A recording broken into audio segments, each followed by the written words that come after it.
see it. You hate to see it. You ready? Do it.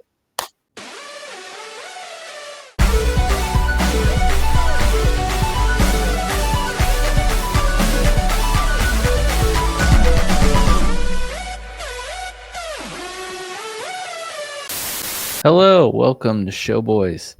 My name is Mike. I'm here with Father G to talk about episode 8, Sweet Vitriol of Severance Season 2. Before we get started, thank you to our top tier patrons, Tim B, Fates, Joe C, and all of our other Patreon members. You guys are awesome. Your support means the world. If you're wondering what Patreon is, how you can support the podcast, you can go to patreon.com/showboyspodcast. Check it out. Sign up today if you can. That would be awesome. You get early access to episodes, monthly exclusive episodes, and some other perks. Go check it out. Patreon.com/showboyspodcast. Yeah, wow. Episode 8. 2 more episodes after this, which is crazy. Yeah. I was talking to somebody, and I think the surprise that we teased last week is still looking like it will happen, which is cool. Yes. But yeah, also before we get started, make sure you subscribe, leave a comment, let us know what you thought of episode 8, and if any of our crazy theories are still tracking with you, or if you have your own crazy theories. We're also currently in the midst of a companion series for Amazon Prime's The House of David. Yes. Those, if you're subscribed to the YouTube channel, you probably have noticed that we've had 2 episodes of that release on Mondays. So make sure you check that out. It's a really cool show. I've been chatting about it with my friends from the Bear Fruit podcast, and we only have 2 podcast episodes, but the season of the show is already halfway done.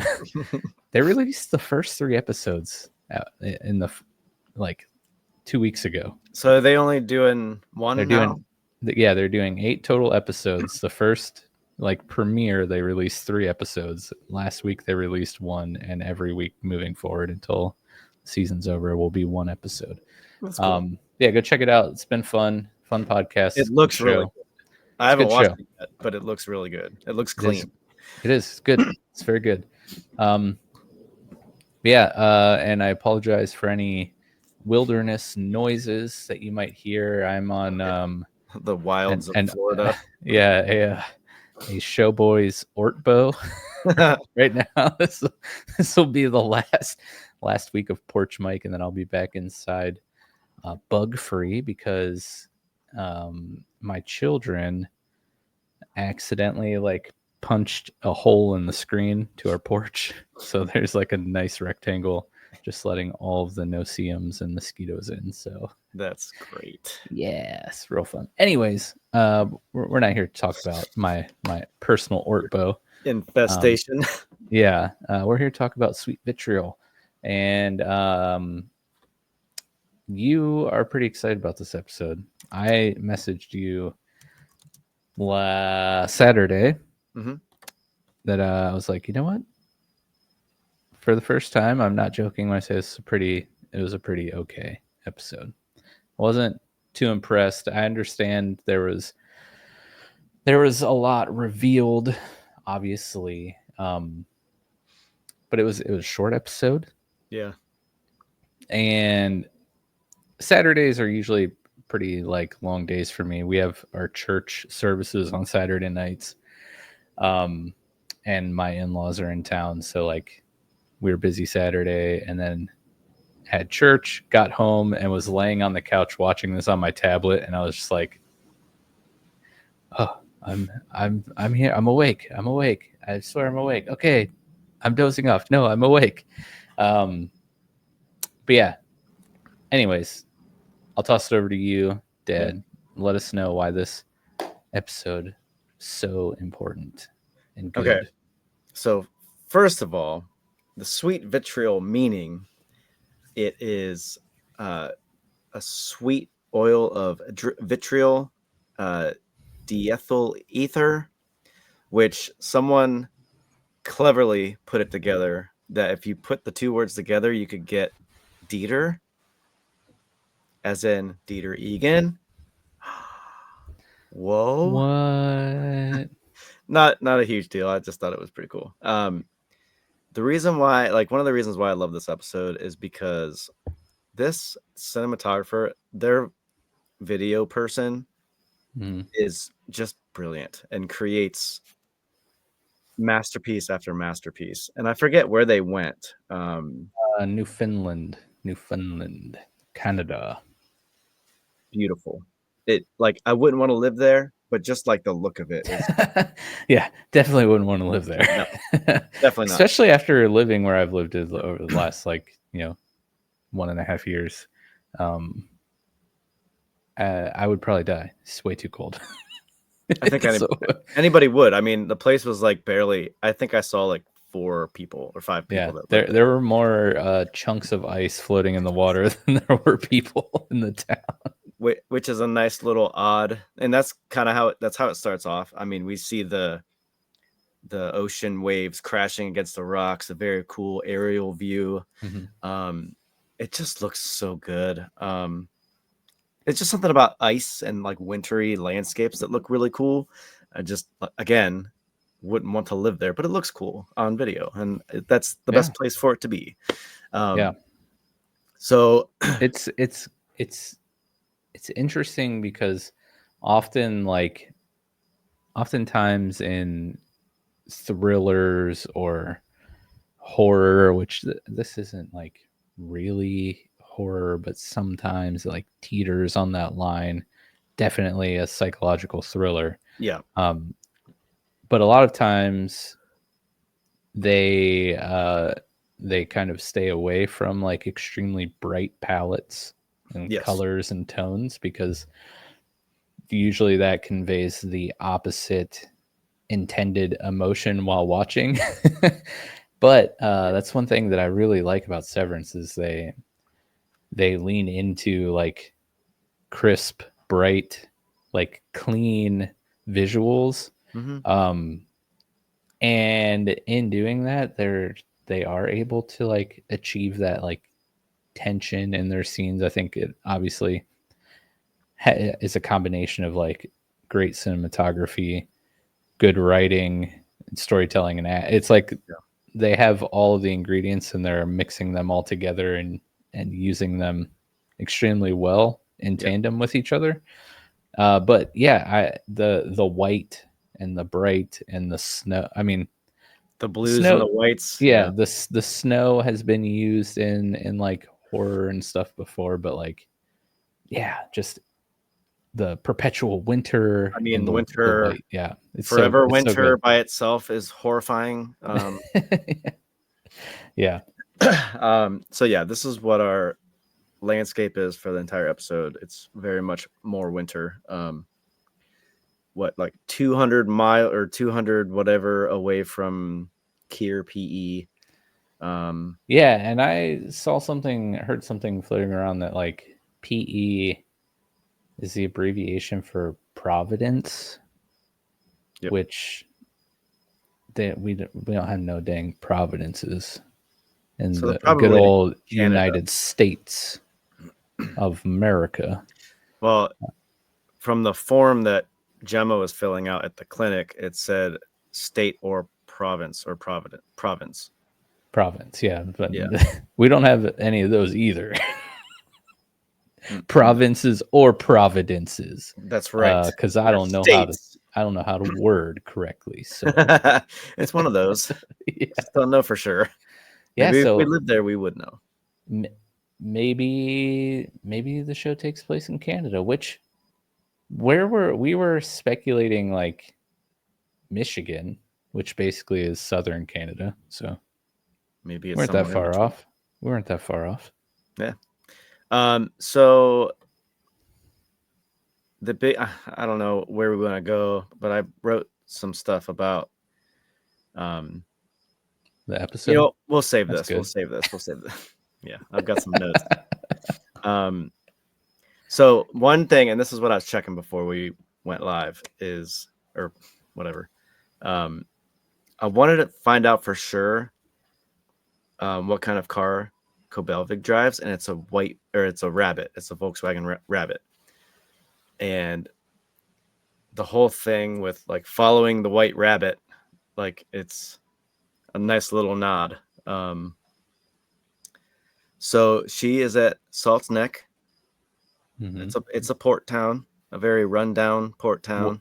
What's the significance of following the white rabbit? That's from, what's that from? Alice in Wonderland. Oh, right. You're right. So it leading Alice, to some really crazy places. So I feel like that's significant. And it actually, they make good with that because they reveal something massive at the end, which by now everyone knows. So we'll get to that.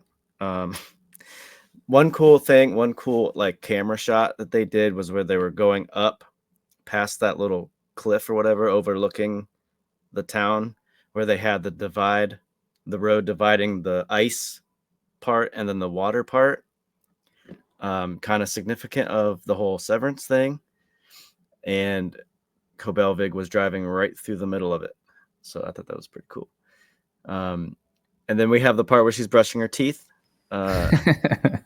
Which, listener, I'll have you know, I petitioned very hard for that to be our thumbnail, but it was shot down. I didn't shut it down. Well, it's not the thumbnail. I mean, it still could be. I could make it like a Where's Waldo, and you got to look for Cobelvig. Where's Cobelvig? Where's Cobelvig brushing her teeth? It's just going to be in every thumbnail. I found She's some just more staring at someone else. I found another tie about following the white rabbit. Yeah. Obviously the references to Alice in Wonderland, but in the 2010s, what I just call those the tens. I don't know. I'm always like, it's weird to say, but yeah, tens. Right. Yeah.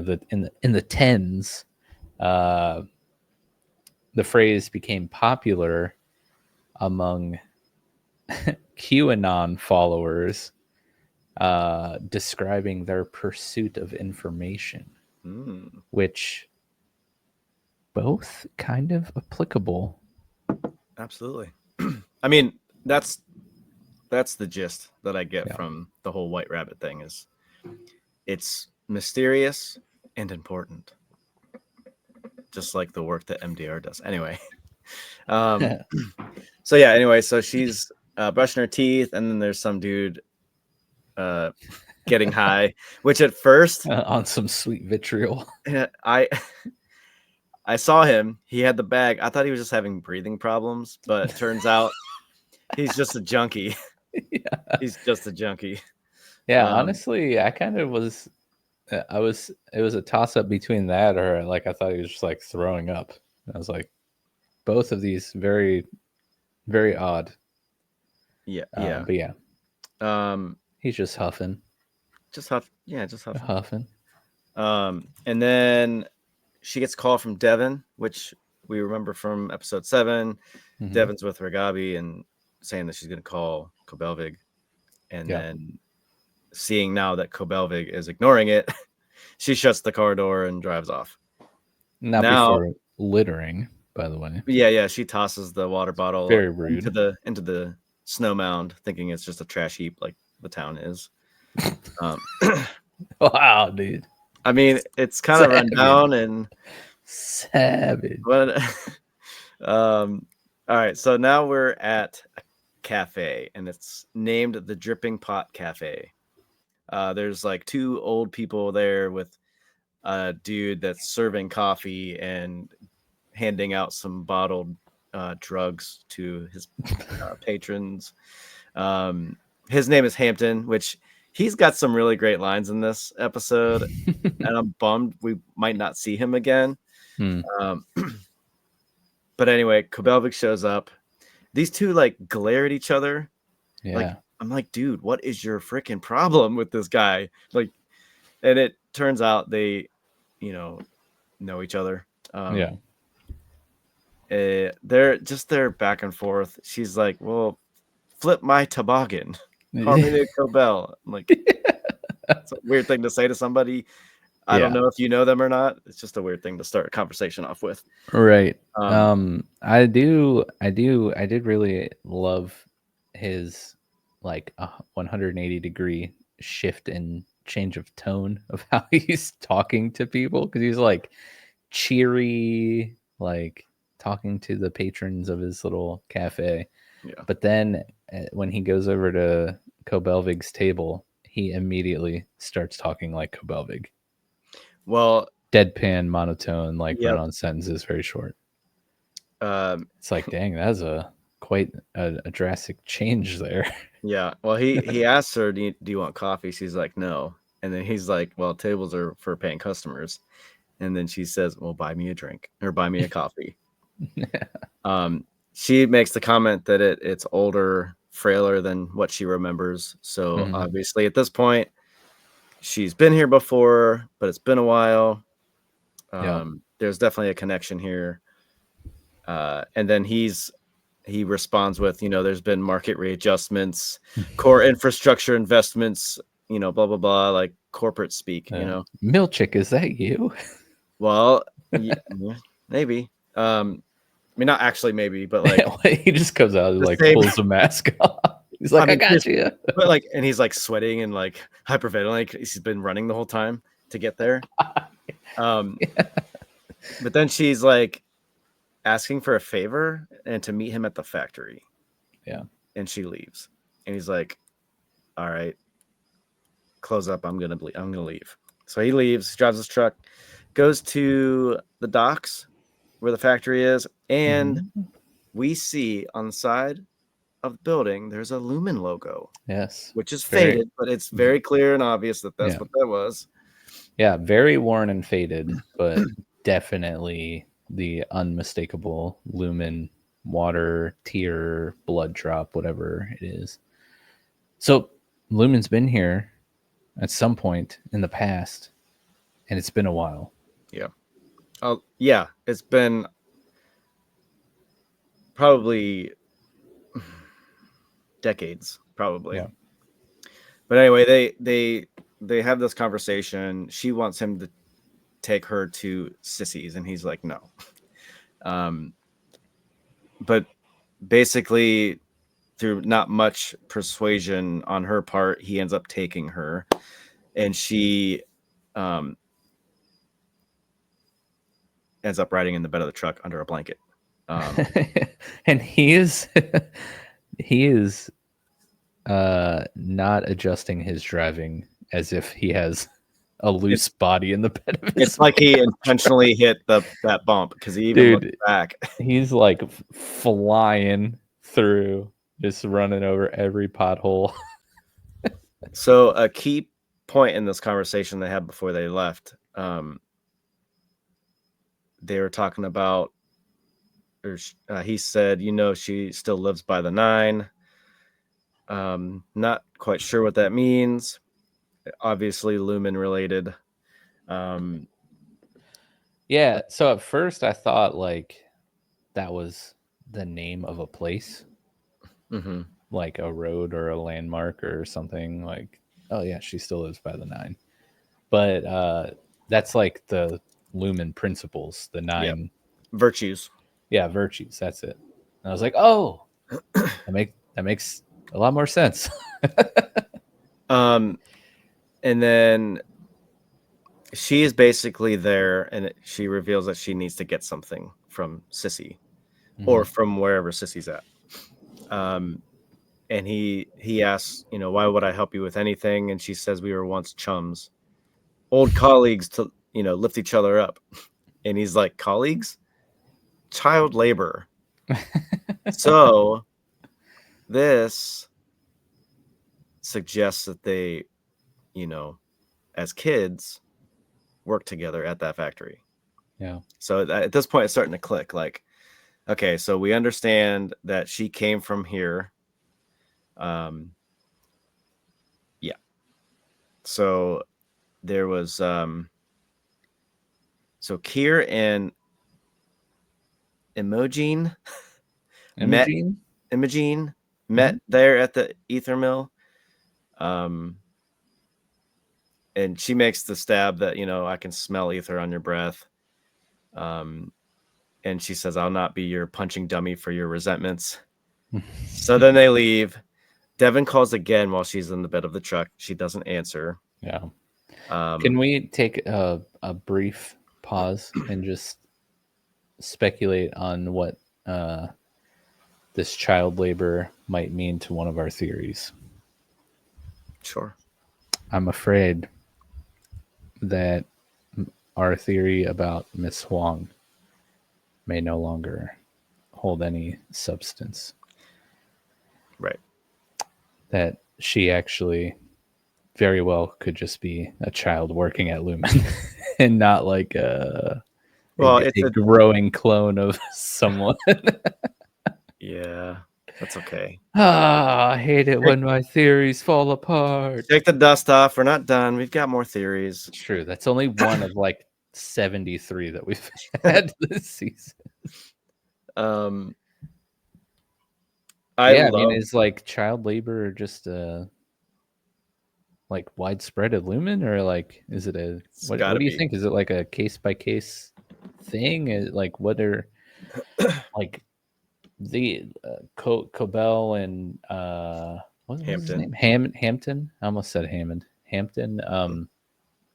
They worked in this factory, but Miss Huang does not work in a factory. She works at MDR. So you think like there's like different tiers of like trying to recognize certain children for potential to fulfill certain roles, or they're just like, we need to just cheapest labor possible. We need all the kids. Well, I think that we'll discover later that Cobel was basically picked out of there because she had a lot of what I don't know what they said, industrious or whatever. She was a shining star, basically. They saw potential in her, so they pulled her out and put her in Wintertide? Nope. Well, yeah, maybe. I think that's what that was. But there was like a school for girls. Yeah, the Myrtle Egan School for girls. One of the Egans. Yeah. Yep. So exactly. And I think that Miss Huang is a part of that, but there's another part to that, which is the Wintertide. Okay. And Cobel was a part of that also, and so was James Egan, Helena's dad. A lot. There's so much there. We'll get there eventually. So they get to the house. Cobel, I love their interactions. Like, she's like, "You're higher than a bearded vulture."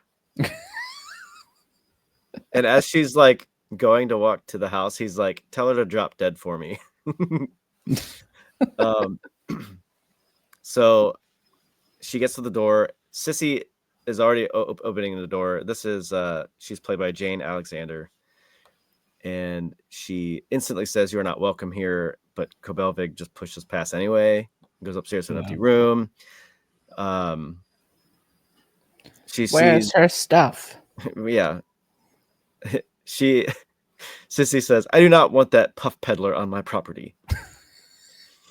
I love the language. We just need to start speaking like they do in Severance. Like, yeah, it's just so fun. It's like so like old fashioned. Yeah, like it's awesome. You want to do it? We'll just start. I'm not gonna be able to keep up with that, man. Like, there's enough. Hey, what do you got to do? Like 21 days to form a habit or something? It's like 21. It's like, well, depends on what it is. Could you imagine though? We just spend the rest of our time speaking like Milchik and Cobelvig. That would be. We'd get a lot of crazy looks for sure. Dude, that'd be hilarious. So in this room, this is where we realize that this is where Cobelvig grew up, because we see the height markings from Harmony. She goes to a stuffed animal, a really old stuffed animal, that is surprisingly still there after what Sissy tells her, that she sold all her things to the poor. Yeah. Like, who sells things to the poor? Hey, man. Capitalism. Gotta love it. I guess, or cultism. We sold all the things to the poor. Yeah, what is that? What did they give you? Ether. I don't know.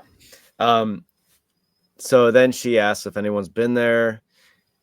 No one's been there, but a Mr. Drummond has called. mm. And then she's like, "What have you done, little mouse?" I'm gonna call one of my kids that. What have you done, little mouse? Oh, man. And she wants the key to her mom's room because her mom lived there. That's where she spent the last moments of her life. Mhm. And Sissy says, "Why do you bring nothing but woe into my life?" Very dramatic. And Kobelvik Yeah. says, "No, it is Also, you." one of the values, or what'd you call them? Well, this is the tempers. This Oh, is one of the tempers. 4 tempers. Dang it. Why do they have so many different things? Because it's a freaking cult, man. True. All the cults have like all this different crazy like hierarchy terminology crap. Yeah. Good point. Good point. So Kobelvik shoots back. She says, "It's you who has cursed this house with woe." And then she says, what were her last words? She said, "Nothing," after you pulled the tube from her gullet. And then Sissy slaps her. She says there was gratitude in her eyes to be freed from her suffering. If only she had been a believer, perhaps she would have found solace in the 9. Mm-hmm. So they were kind of going back and forth about like, So Cobel's mom, not an Eganite. What are we gonna call them? correct. Illuminite. Illuminite? Well, Illuminati? I think here is like the cult, like Messiah complex type thing going on. Yeah. So it would make sense for her to be a Kierite or whatever. A Kiergan? I don't know. Eganite? I'll just be thinking about this while we finish this episode. It's not like last week where I was just able to like roll off the 20s and the whatever the other thing was. Yeah, it's because it's deeper, it's a lot more to it. So Kobelvik was in school, we find out, when her mom was dying, so she couldn't be there with her. And Sissy makes the comment, "You didn't have to listen to her wheezing." And Cobel was like, "I didn't even get to say goodbye." Sissy says that Mr. Egan saw Kier in you. So Wintertide Fellowship, and even at the factory, there was no apprentice that was more industrious than you. Such a disappointment you've proven to be. Ooh, ouch. Burn. Not cool. So she insists on, finding the key. And then Sissy is holding a rock that she's rubbing. It's got a face on it. It's probably Kier. So Kobelvik goes upstairs to Sissy's room, and she's going through a bunch of stuff. A lot of culty things in Sissy's room. There's like a shrine thingamabob with trinkets and cards of the 9. Runs in the family. A picture of Kier. Yes. Yes. Then she had like 4, I don't know if they were paper mache, but they reminded me of paper mache models of the temper. Yeah, of the 4 tempers. Then she finds the key. She goes to her mom's room, and it's empty except for the bed, an oxygen tank, and there's a picture of a young Kobelvik with pigtails, probably from school. And then this is where she lays in bed and breathes through the tube. Very weird. It was very weird, but it also showed a human side of Kobelvik. And I felt I needed this episode because because for so long it's like I don't know where she lands. Like she's a wild card because she's she's unpredictable. That's true. But now it kind of like it's starting to set in that she's doing the heel turn. She's going against the grain. Like she's getting to the point of no return. So I had to see the side of her. It was heartbreaking. She was forced to give up her childhood as her mom died. That sucks. Yeah. Like she wasn't there to be with her mom. What did Sissy say though about like she said something that sounded awesome and was super cultish about going into a room like no one or no one can go in there until everyone that knew her is with Kier or something. Yep, Like, something like that. do you remember what you remember? Yeah, that? I remember. I didn't write that down. But yeah, that sounds very familiar. She's like invested. deep as we thought Cobel was. No, Sissy's like she's in it miles deeper. Yeah, she's 100% invested into this thing. She's dressed the part. She's even got the part. She's even got like cult pajamas. The white robe. Oh man, it's messed up. So, and she actually says that all you will find in there is pain. When she found pain. All right. So then we see a nice little shot of the ice turning to water. I think maybe some of her hardness is being broken. Yeah, her cold heart is melting. Her cold harbor. Her cold harbor of unbridled devotion for Kier is slowly melting away. It's breaking and melting, yes, which is great. And then a nice, cool little transition from day to night. She's laying there all day. It's kind of weird, but you know, it's kind of what I felt like morning. doing today. Like, dude, I'm so tired all day. It's like I just wanna lay in bed.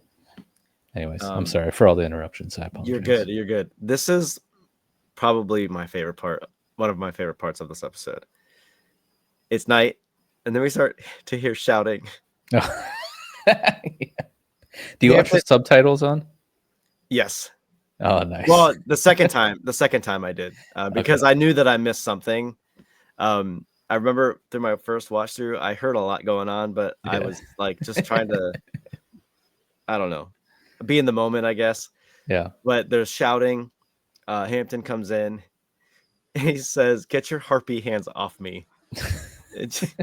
She says, "You've no salutation here, you blighted snuff slave." And he says, "All right, I missed you too. You smell like crow skin."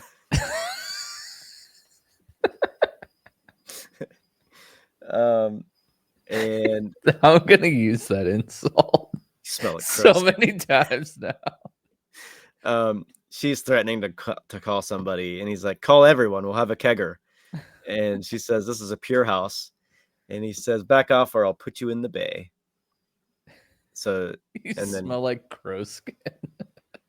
I love "you blighted snuff slave." That's a good one too. Yeah, that's what I'm gonna call anyone who smokes now. You blighted snuff slave. Get your harpy hands off me. So he comes up to the room. He's got a nice lantern, and he sits with her. Yeah. And he's like, "I liked her," and she's like, "You barely knew her." And he says, "She hated Lumen more than I did. All I needed to know." And then he sits. He's like, "You want to get high?" Classic junkie, you know. Yeah. Hey, you want to get high? Yep. I know you're hurting right now, but no hey, filter. Let's get high. Yeah. But that's another interesting thing. Like, Cobel, not only was her mother not like in the cult, she like hated everything that Lumen stood for. Yep. And somehow they were still able to like suck in Cobel somehow. I wonder because Sissy is Cobel's aunt, her mother's sister. So I wonder if Sissy was in, and then like she kind of like mentored / drew in Cobel, or like how that whole thing, how Cobel's involvement in Lumen like really began, because from the sounds of it, her mother hated lumen. So like, how'd that happen? So 2 things I'm thinking right off the bat. So they had to have been under 10. Yeah. And I wonder if Kobelvik's mom had been suffering from sickness for a long time. Mm. Maybe because of, the factory, producing fumes, pollution and whatnot. Maybe it doesn't affect everybody. And like, so there are some breakdowns. I mean, obviously there are breakdowns on the internet about this episode. Duh. Yeah. But some that go like real, like zoom into like every aspect, every detail of every scene, essentially. Yeah. And people were like deciphering text in, from the what the 9, what are they? The 9 virtues. The virtue cards, right, in the room. Yep. Like they were zooming in, reading all that. But one thing I want to say, I wanted to point out, because Cobel's mother was sick, and you brought up sickness, and maybe she was sick from the time that Cobel was young.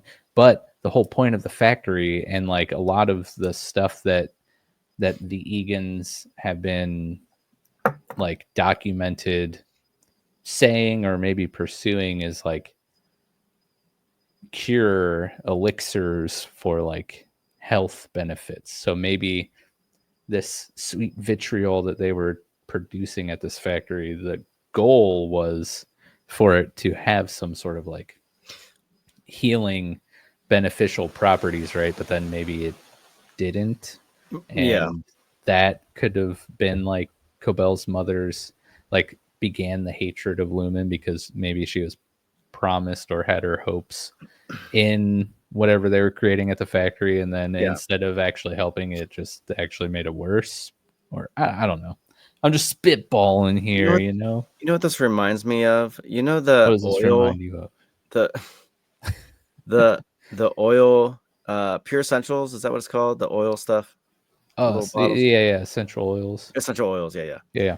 It reminds, like, I know it's essential oils is not bad, but like maybe they had like the same intention of that, because like during like the Black Plague, they said that they put some kind of scent in their mask and it helped them not get The sick or plague whatever. doctor masks, right? The iconic ones with like the huge beaks. They like shoved spices and herbs in there to like to breathe in, which is maybe it's far reaching, but maybe that was their intention. They were trying to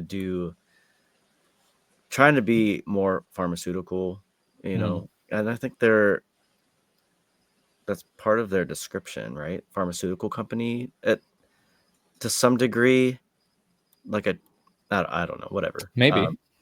I think maybe that was the original intent, but it, and in this part of the story has like that classic miner, like, you get the big corporations coming in and using resources, humans, to do the dirty work so that they can make a profit off of, and then once they get what they need, they bolt while everyone is suffering the capitalism.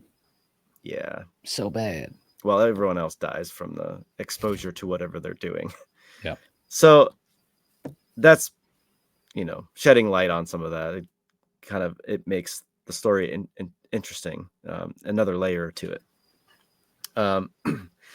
So now they're getting high. She said, I haven't done that since I was 8.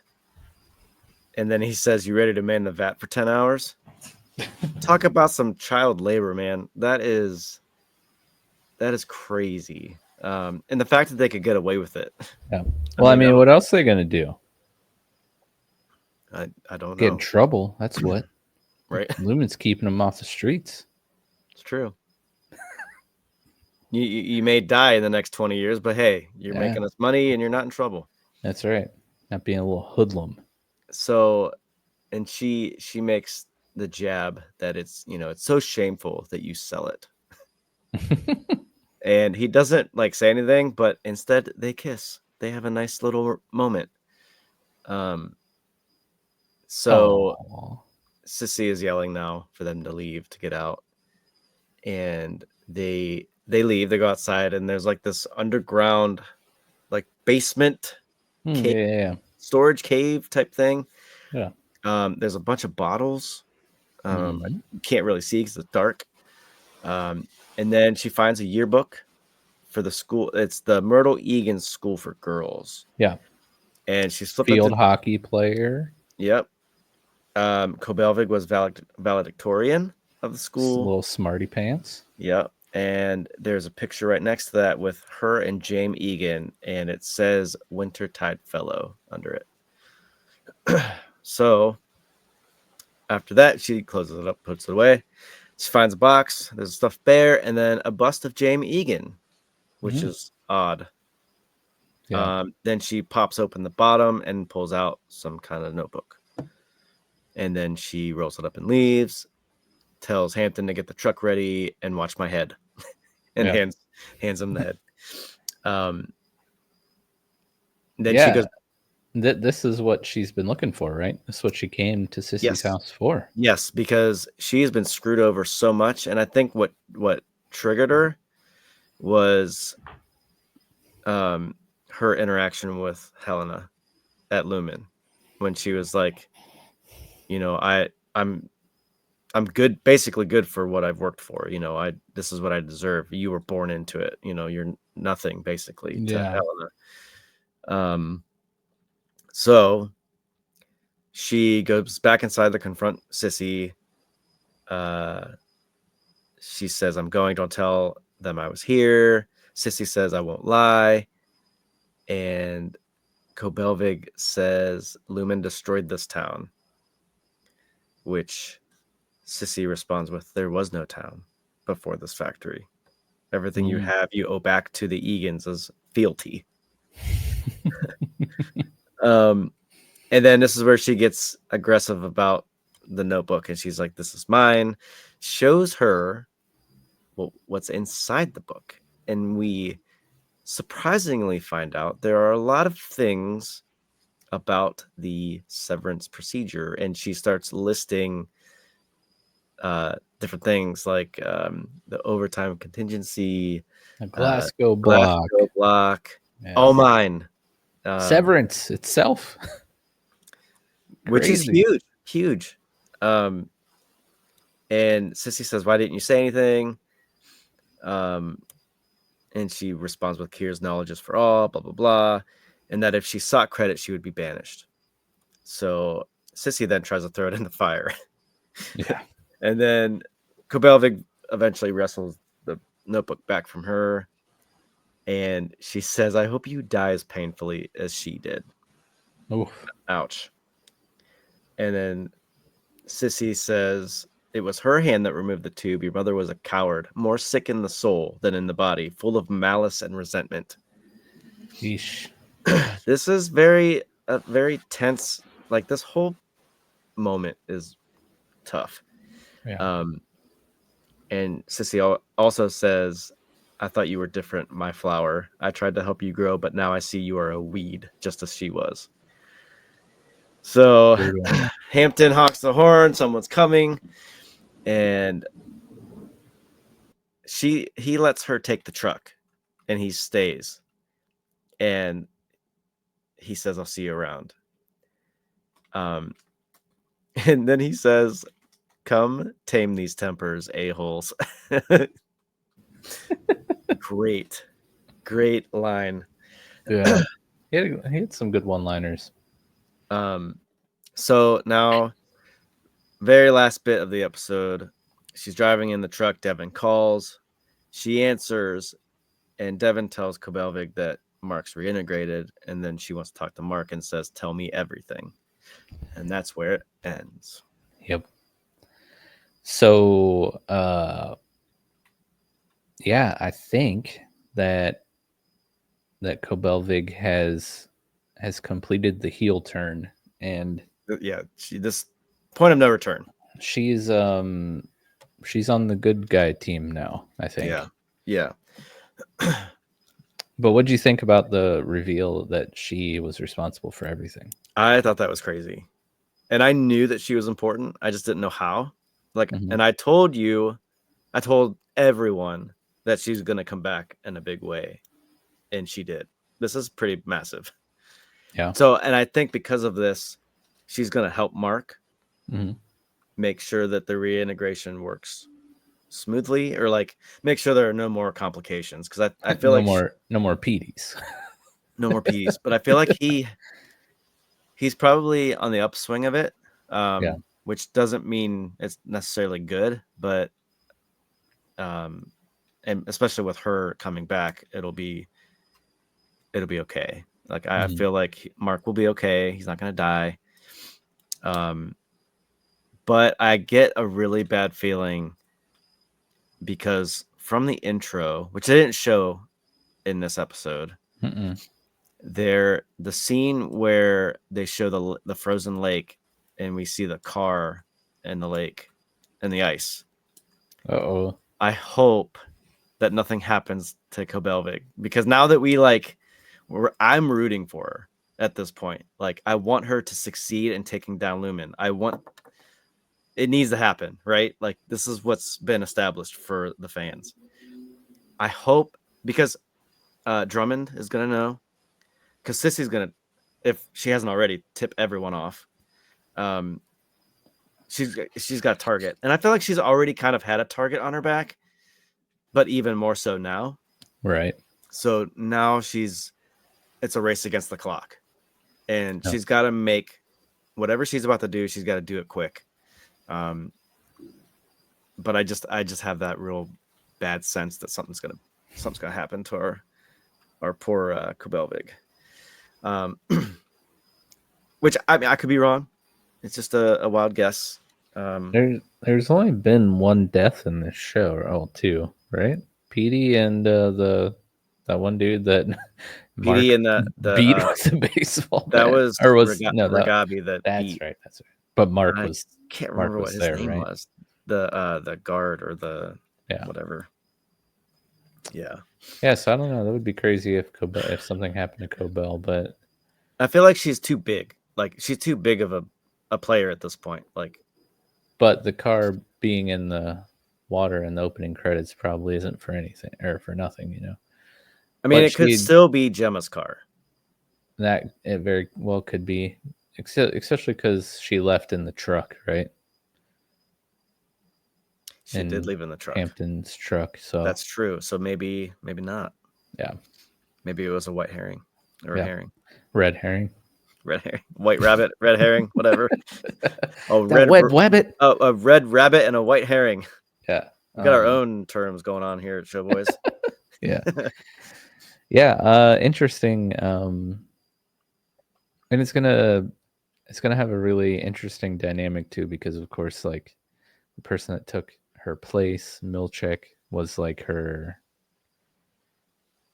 assistant, right, or whatever, helper. So that's awkward. And like, you know, when she last interacted with Mark, #awkward. Almost ran him over. Yeah, while screaming like a lunatic. She plays the perfect crazy person. Yeah, I wonder if she just really is like that. I mean, I watched the behind the scenes, and she talks just like she does in the show. Yeah, very like calm and like, concerning, almost monotone. Yeah, but no, it'll be interesting to see how she reintegrates with the rest of these characters. See what I did there? I did. I heard it too. Yeah. That my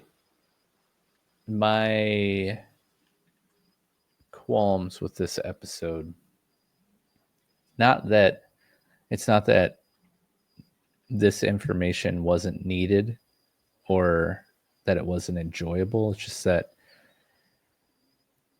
having it be its own like solely dedicated episode, especially since it was like so short, like, could we not have weaved this in other episodes, you know? No. It just feels like,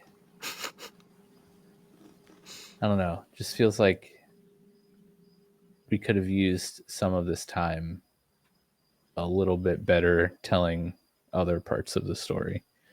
But with that being said, like, this episode is very important in terms of the overall story and the background of Lumen, and well, not the background of Lumen, but some of the history of Lumen, right? But the background of the Severance program itself, and seeing that it was created by Cobel, which it would have been created by her like when she was a lot younger. She was scribbling this all this stuff in a notebook. Yep. So yeah, that's crazy. She's like a genius. Yeah, which gives her even more, like, is clout the right word, or like just like, yeah, she's got a little more weight to her punch. Yeah. And it explains like why she's kind of like so creepy with Mark, like living next to Mark, like always checking in on Mark, because Mark is the lead of the most important project of the Severance thing, right? This Cold Harbor thing. She's overseeing the completion of the most important thing that she's worked on in her essentially like baby of the Severance program. So it provides some context to season 1 and how she interacted with everything. It also explains why she wanted PD's severance trip so bad too. Yeah, because she had what's his face? What was his name? That's why she had him go get it. No. Yeah. And drill it out of his head when he was dead. Go get that chip. I don't know. Yeah. No. Yeah. Where do we go from here? Oh, I sent you a short thing that, I mean, obviously it's about Severance, but not exactly this episode. I want to touch on that before we end. So this is my reminder. So let's, if you have anything else to say about episode 8 specifically, or Cobelvig, where we go from here, let's hash that out, but let's not forget the short, because I want to touch on that a little bit. Well, the only thing I wanted to say is that, and this isn't necessarily related to this episode, but it's kind of where we're going. Okay. Because we know that this means Mark has to go after Gemma. Mark has to get to the testing floor. Like, they have built this up so much that this needs to happen. Yeah. And I feel like Helly is obviously going to help him because she promised she would. Even as Helena, which I don't trust, by the way. However, as soon as they go down the elevator to the testing floor, we're going to get Helena. We're going to get Helena, and we're going to get Audi Mark. True. It's going to be What's awkward. Helena going to do? Wait, well, no. Well, Audi Mark, Audi or Mark's reintegrated, right? So will it not affect him? I guess we don't really know at this point. Like, well, yeah, that's true. We don't know which Mark it is, too, right? Will it be a combination? Will it be the innie? Will it be the Audi? So as soon as he sees Helly, if he is fully reintegrated, it's going to be weird. So maybe that'll disrupt the whole plan. But let's say he's not fully reintegrated and he gets to the testing floor. He's going to become Audi Mark, and Helly's going to become Helena, and they're going to see each other and be like, oh, why am I here with you? You know? Yeah. And it's going to be weird and awkward. Yeah. So there's definitely that. I still can't wait to find out, like, what the dominant, like, person will be upon reintegration. Is it going to be innie or Audi Mark, or is it going to be some kind of combination of the two? Yeah, mashup. Which I guess would make sense, because you would just be remembering everything that you do at Lumen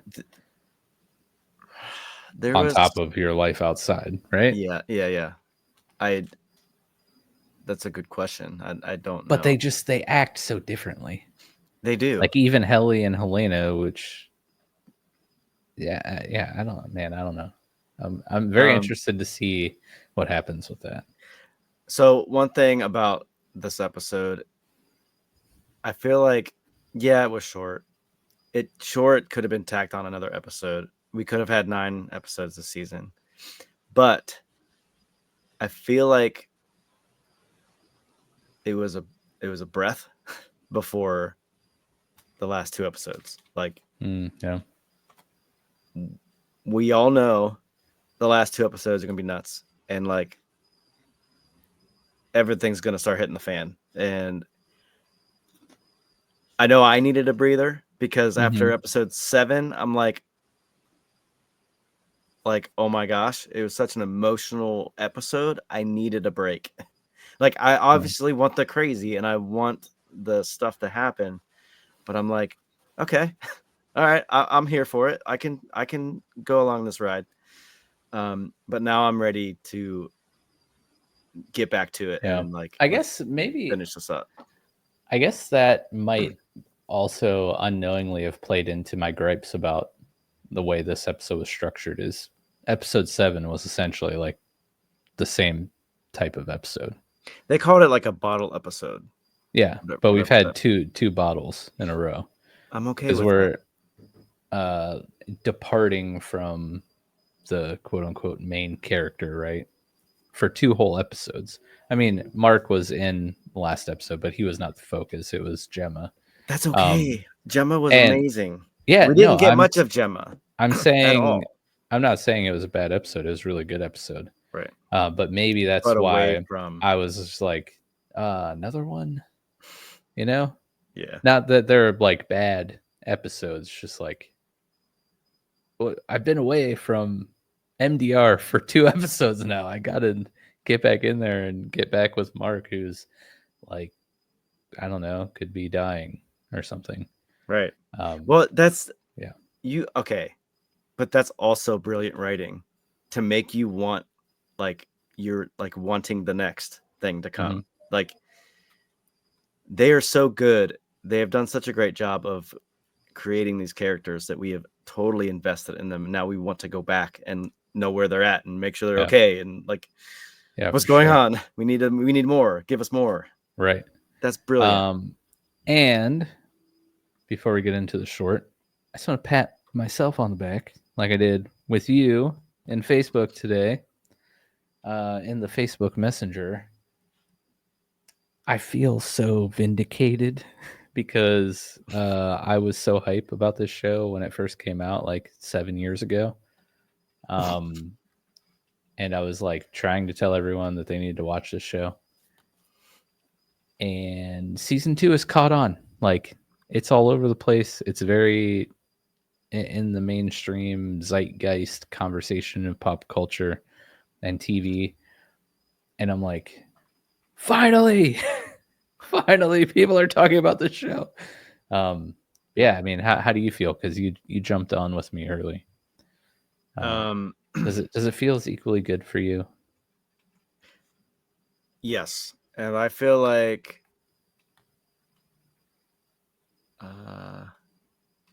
did I get you into this show? I don't know. Because I know I spoke very highly of it during our March Madness thing. We both did. Yeah. Yeah. So I don't know if maybe we're the only ones. Yeah. And everyone was like, why is this show in this tournament? Because it's amazing. But yeah, very early on in the Apple TV pump we were doing. But yeah, feels good. Feels good. It's very similar to the Mr. Robot thing in years past, where I'm like, everyone, you need to watch the show. It's amazing. Quit sleeping on the show. Well, and this is a show that like people like woke up to, like, and they're on it. They're for it. Stay woke. But yeah, this short. Yeah, I don't know if we'll be able to play it on here. But essentially, it talks about the events of episode 7, with Gemma on the testing floors. And we theorized, of course, that maybe each room, the different testing and scenarios that she was going through could be some sort of like rehabilitation to see if like putting her through different what's the distressing maybe that's not the appropriate word, but like Stressful situations. Yes. All these different types of things, the dental procedures, the random airplane turbulence stuff, like all these things to see if one, like the Severance program is working, if they are able to like elicit some of the memories from her past, because she has gone through some pretty tragic moments of her life, or maybe if it's like part of the clone growing procedure. You know, I mentioned her handwriting looked pretty rough on those Christmas cards. She did have a giant stack, getting the dental work done and stuff. Yes, Father? Real quick. She was forced to write that with her non-dominant hand. Oh, really? Yeah. Oh, okay, that makes sense. I mean, it doesn't make sense why, but it makes sense that her handwriting was terrible. But this short goes on to postulate another theory that basically these testing rooms are there to, much like we were talking about, maybe like to test the Severance procedure to see if it's like correctly suppressing these memories of anguish and like stress, essentially like torture, right? Yep. These painful memories, so that people have basically a stunt double for emotional distressing situations of their life. They can be like, oh, this might suck, I'm gonna switch on my innie right now so they can experience the distress or whatever trauma that I'm about to experience in this event instead of me. Which explains the whole birthing retreat where Devin went and met the girl. Yes, very true. Also super sadistic and really messed up. Yeah, a little bit. But what do you think? I mean, does that track with you? Absolutely. It's just a way to test that it's working. And that's why Cobelvig, is watching Mark so closely and Gemma so closely, and why she had certain objects be present in the wellness sessions between them, which the two of them obviously had a life outside of Lumen. So putting them in such a tight space with something that would normally spark memory or like feelings, but it worked. Like, even though Mark still made the tree, but there was no like true emotion tied to it, right? Yeah, and as much as Severance is very Black Mirror-esque in the nature of its story, this theory goes to a whole new level of like just how like shady the Lumen really is, where it's like selling people on like, oh yeah, you just don't have to think about work when you're not at work. But really it's like this whole disassociation that they're pushing on society, being like, oh, you don't want to feel sad or go through hardship? You don't want to feel sad while you're feeling sad? Have an inception, Inception, that was the other word. Yes. But yeah, but like we're seeing, as we talked about a lot this season, where the innies are making the case that they're their own unique person. Right. So essentially, like, this is willful torture of another person. Yes. If you think about it, if that's like the actual end game of the Severance program, like this other version of you that does exist and has its own memories, It's just being tortured. their only memories are going to be of torture. But my thing is, if you put someone, like if you back them into a corner for so long, they're going to fight back. Because, I mean, I'm trying to think. Well, Helly reacted, Yeah. and Gemma ended up reacting because she had enough. But she, as being like their own individual person and experiencing the same thing over and over again, they probably in reality don't know any better, so this is just their life. Yeah. But at some point, wouldn't you start to ask questions? Like, you can't really help it in a simulated air or plane turbulence. You can't. Hold on, this is messed up. Something's not right here. Yeah. But why is this plane never landing? It's never landing, never crashing, nothing. And this dude keeps flying up into the roof. But you would start to ask questions, like, and that's why Gemma kind of like bucked back when she was at the dentist. She was like, I was just here. Why am I back? Like, I need a break. Yeah. Like, you're going to get enough. Like, there's going to be a breaking point eventually with everyone. And the part where Drummond tells Dr. Maurer that she broke his fingers. Like, everyone has a breaking point. Yeah, that's true. So, I don't know. Also, I don't know if you saw the title of the finale, but it's called Cold Harbor. Oh, good. I was literally just going to say, what do you think Cold Harbor is? Do you have any clue? I don't think it's good. I don't think it's good because of what they've said about, what Drummond says to Dr. Maurer, that once she finishes Cold Harbor, you have to say goodbye, or that's the end, basically. I don't like that. I don't like the sound of that. Like, I want to know what happens, like, when Mark completes it, but at the same time, I don't want him to complete it because that could be very, very bad. Yeah. And do we know how long this show plans to go? No, but they've already put episode 1 of season 3 on IMDb. So there will be another planned season at least. Yeah. Okay. Interesting. And so they're gonna leave it hanging, obviously. It'll probably be just as brutal as season 1 was. Right. Then we'll have to wait 5 years for season 3. Hopefully not. You'll have your golden Buckeye card, but season 3. But to be fair, that's like next year. So, hey, that would mean that you're not far behind me. So you better watch your mouth.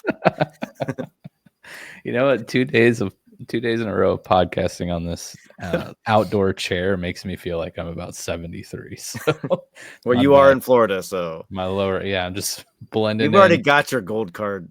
Yeah, the other Q-tips, just loving life in the sun. I don't know. You got anything else? No, I'm excited. Yeah, two more weeks. I'm excited for the finale because of the surprise we have. Yeah, I think it'll be great. Yes, that will be very fun.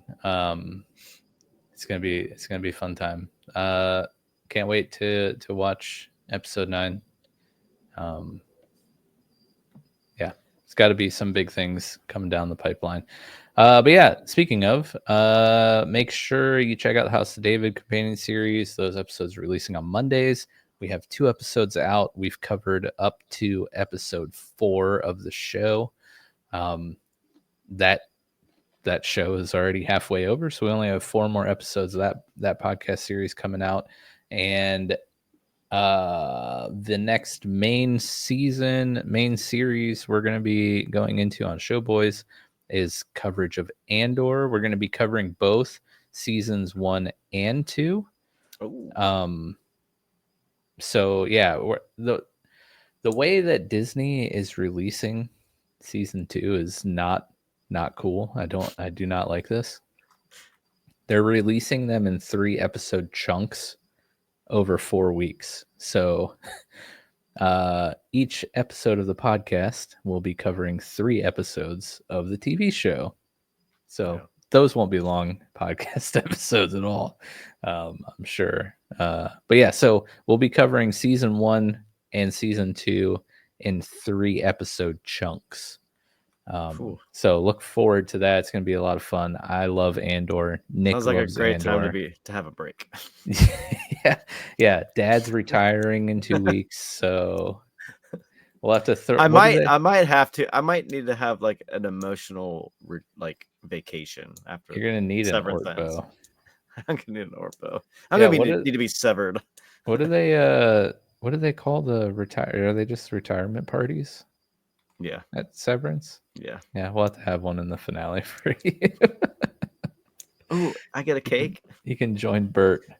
I don't know if what's going on with Bert. We need more of Bert and that story. Anyways, subscribe, go sign up on Patreon, and we'll see you next week. Bye. Peace.